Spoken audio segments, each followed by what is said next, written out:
I think we have a very close-knit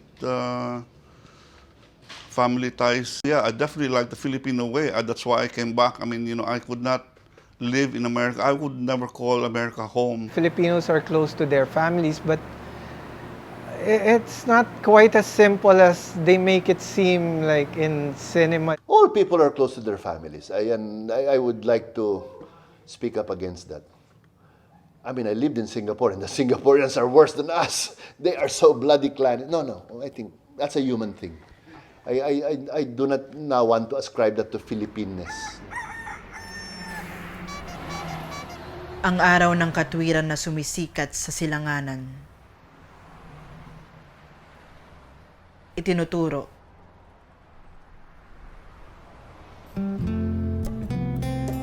Sa mga matang malaong nabulagan ang landas na dapat tunguhin. Itinuturo ng katwiran magkaisang loob. Itinuturo ng katwiran magkaisang isip. Itinuturo ng katwiran magkaisa na maihanap ng lunas.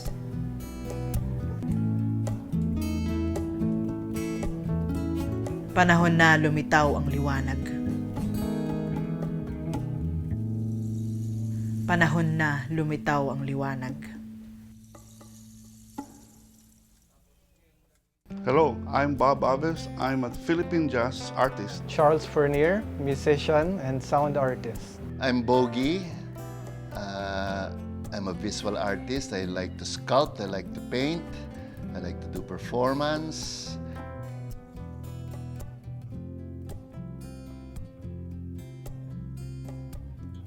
There are advantages and disadvantages in both systems. I think it's largely a positive thing because there's a broader network to rely on. The thing about us is, again, it is better situated in, again, the economic situation.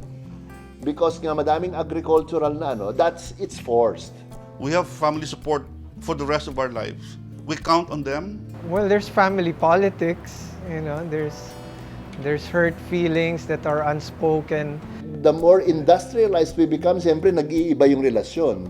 Well, for the American side, let's say, because they move out early, they become independent. Sometimes they lose that kind of attachment with their parents, and when their parents reach an elderly age, they end up in a elderly housing facility rather than move in with them.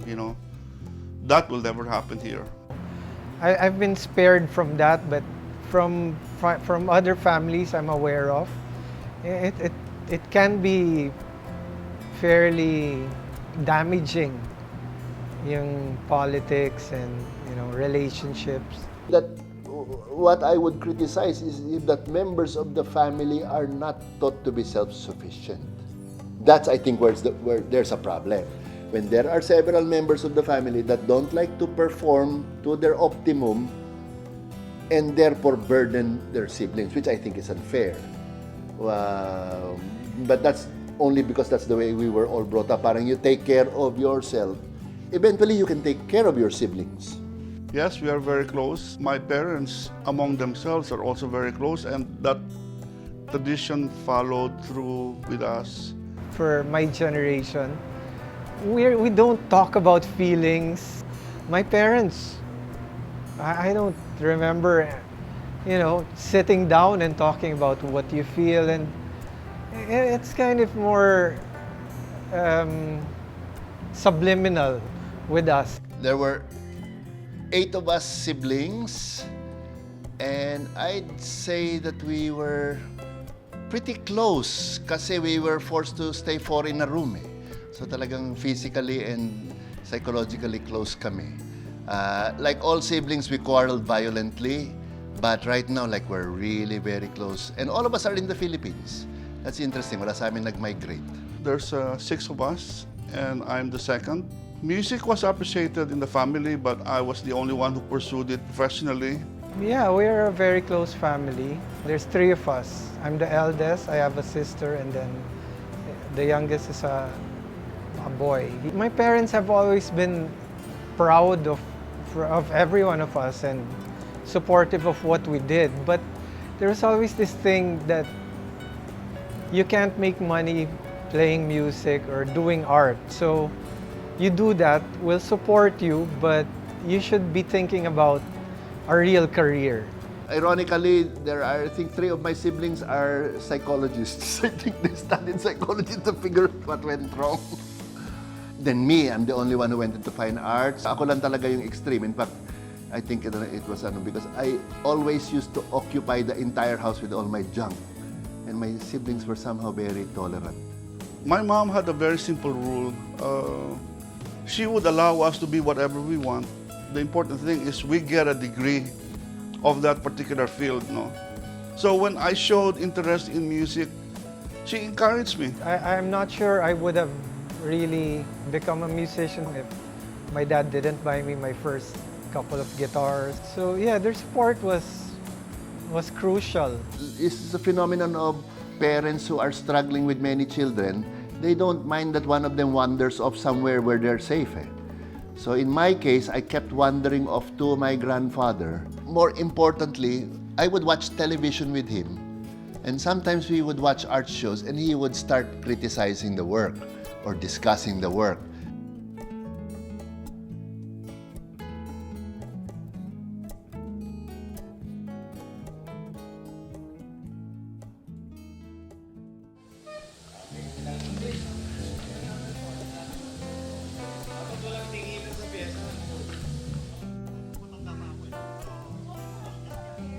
When we were young and I showed some interest in music, I convinced my mom to buy me a guitar, and that evolved into an electric guitar. And my younger brother tagged along and said, I'll play drums. And so she bought drums as well, and that's how it started out. But in the end, I was just the only one who pursued it professionally.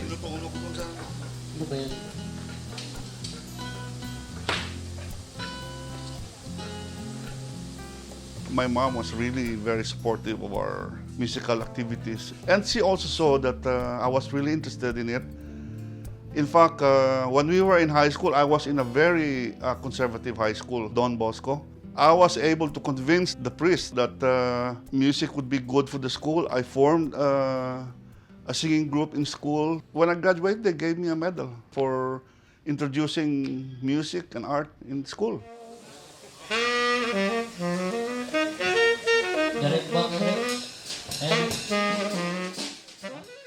My mom herself was educated also in the States. And she just told me, if you're serious in music, go ahead, I'll support you. But you have to take a course in music. You cannot just play guitar in your room. It's not good enough. I mean, we had a piano there in the house, so it was just waiting to be played. And as usual, my mom would have family friends who was a classically trained piano teacher. Misilado. My teacher would include me in piano recitals. That was the nightmare for me. One of the good things I discovered about that experience was improvisation. My teacher would say that's something that I like about him because he knows how to create something in between, you know, when he's lost. She was the one actually who showed me the brochure of Berklee. Yeah. It's different from just listening, and when you're actually playing it again and again and again, you start to see the form of the music, the structure. And for me, that was important, that I was able to see how music was being developed.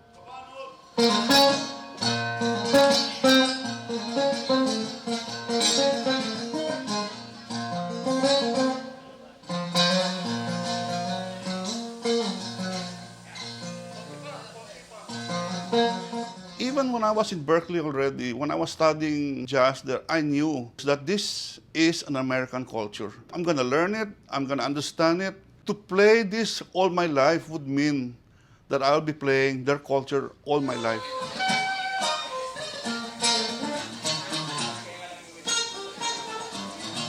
At the time, Miles Davis was also popular. And actually, it was because of Miles that I went there, influenced by his music. I can feel the deep African roots of these Americans who never grew up in Africa. It's like the boundaries were gone. They were expressing themselves in their innermost beings, you know.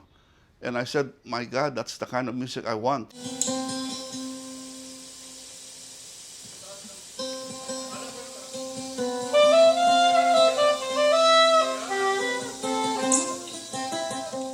also performing in a lot of international festivals.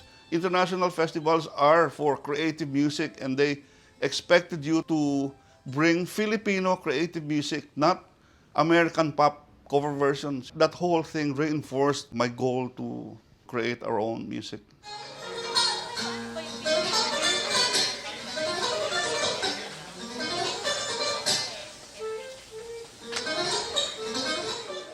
You know, jazz is the story of the African Americans in America. You know, it's their story. When I was in Berklee, we saw this old African American. He's a blues guy, very old guy, and there was this young white guy following him around. You know, and he was sitting there having a cigarette. The guy would sit beside him. You know, and everybody would say, "Oh, that's a blues guy, and that's his apprentice." And right then and then, I knew that that's the old and the only way master-student relationship is being conducted. They have this rule in Berklee. The first 2 years, they have to live in the dormitory. I said, wow, what a racket. Then it's only later that I realized that, oh yeah, I think the real reason was that they wanted you to customize living with Americans, because you are learning their music, you know, and the only way you can really learn it is to live with them. And that was a great experience. You know, I can learn all the albums here in the Philippines, but being in America is different. Half of the knowledge that I learned in America was not even in school. It was in the streets, talking to musicians and all that. Sometimes it's the life itself that dictates the style of music. The experience that I had in the States was, I would say, complete.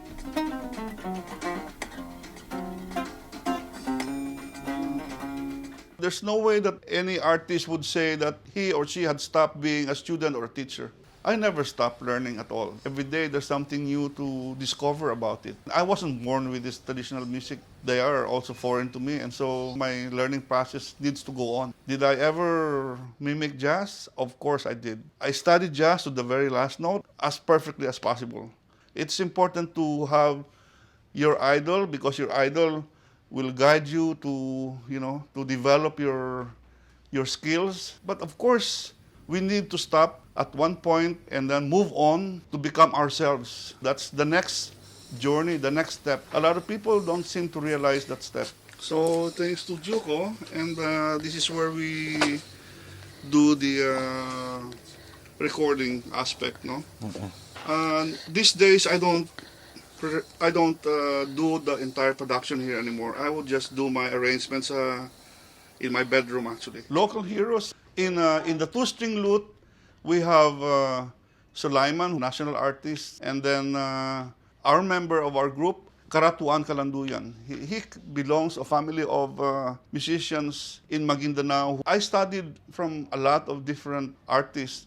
Tiboli chanters, Maguindanao chanters, mostly shamans. The way they would sing, the way they would chant, I would study it and learn it, how to play that in the guitar. What I'm doing is dedicating my entire life to develop Philippine jazz, a sustained kind of development. So that means going much deeper than any other people who've probably done before.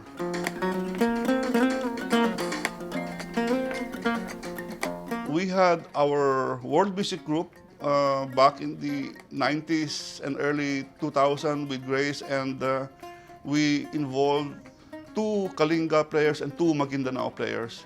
And I have to make some kind of an arrangement that would put them all together into one presentation, you know, wherein you have Kalinga music here, and then it goes into modern music, and then suddenly it goes into Maguindanao. So you need to understand it. And that 4 years or more, it gave me a lot of experience in understanding the music.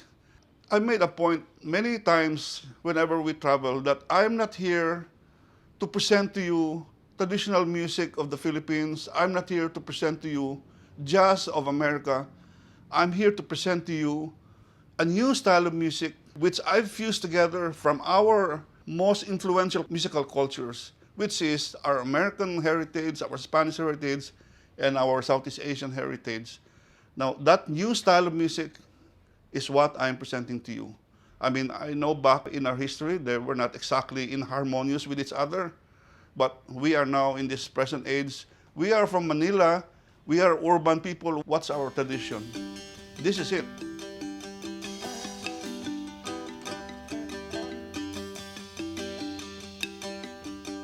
I started out with a typical attitude that I would have this Western composition, Western arrangement. I would bring in some traditional instruments and start putting some colors there. And at the time, I thought it was the most Filipino thing I've made. Then I've heard comments that there's nothing new here. This is, in fact, an American jazz with Filipino coloring. So that journey was like a realization from one album to the other. The next album, Translating the Gongs, was when I really incorporated traditional kulintang na. And boy, I was so right. But I kind of got carried away and I put too much traditional elements into that fusion. And a lot of people were kind of, found it a little too heavy to absorb for a jazz listener anyway. And so the next album was again a new step for me. Lessening the gongs and put back more jazz elements, And in other words, as I went along, it guided me what to do next until I arrived here.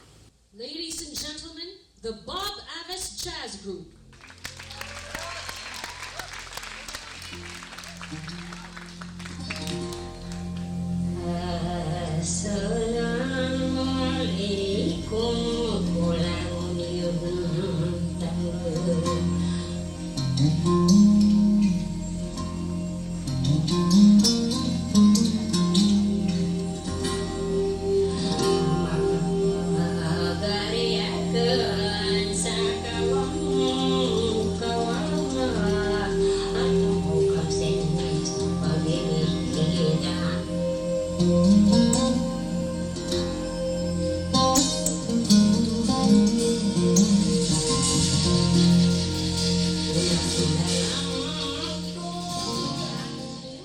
The feedback of the audience is really important to us. In fact, they are the reason why I changed my direction. After all, we're playing for them, So you have to listen to them and to play along with how they're reacting. It was expected at the time when you produce music that you sell it to a label because you want to recoup your investments in expenses from your production. And so in our country was also that.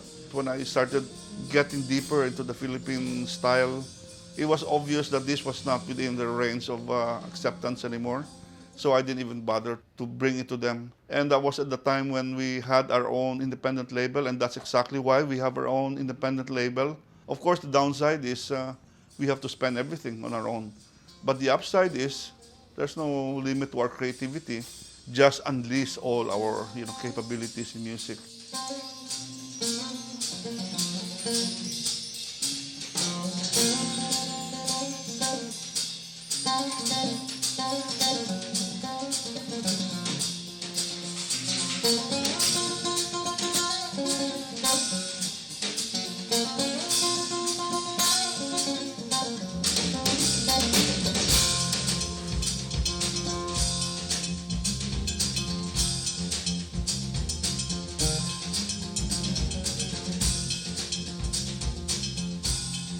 In this particular case of music, this is not done in one sitting. It's like planting a seed. You would be playing around and you would come up with a 2-4-bar theme. Next week, next month, I would come back to that theme. I would have maybe another 4 bars to add on it.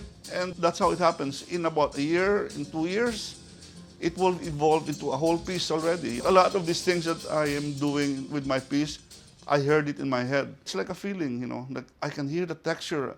Oh yeah, these gongs and all that, How to put it together now, that's the hard part. Experimentation, trial and error. Actually, one of my greatest challenges is when the piece is done, what to call it. First, you prepare the pieces, the arrangements. You distribute them to your members because we have our standard practice of 3 rehearsals. There's no way they can do that with my pieces, so I give it to them in advance.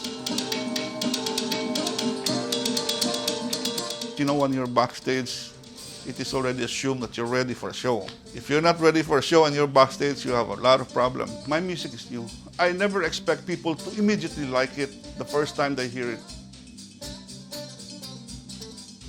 We went to Berklee to study jazz, and the only thing that's on our mind was really jazz, that's all. There was no discrimination in that school. The only discrimination was whether you can play or not. Americans actually are very industrious. As much as we think that they're so rich and all that, they also work very hard. In the beginning of school year, sometimes what they do is really work on summer so that they can again afford to pay for their school year. They are also very scientific in their approaches. During summer breaks, I would experience some homesickness when my classmates, schoolmates would all go home. I would stay behind. Otherwise, the only thing that I really missed most was food.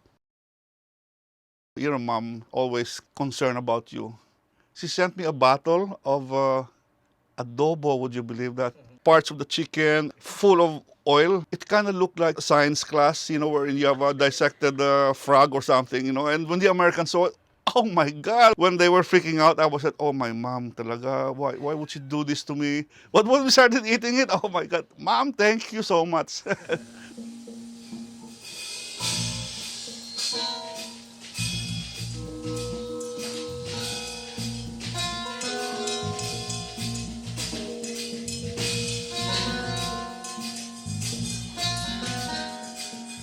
The reason why I was able to achieve this kind of level of fusion of traditional and jazz is because I was able to use the techniques that they taught in school. I had the privilege of learning two different methodologies of learning music. The American style, which is very technical, and the Filipino style, which is, shall we say, even in a more spiritual level. I was able to fuse those two worlds.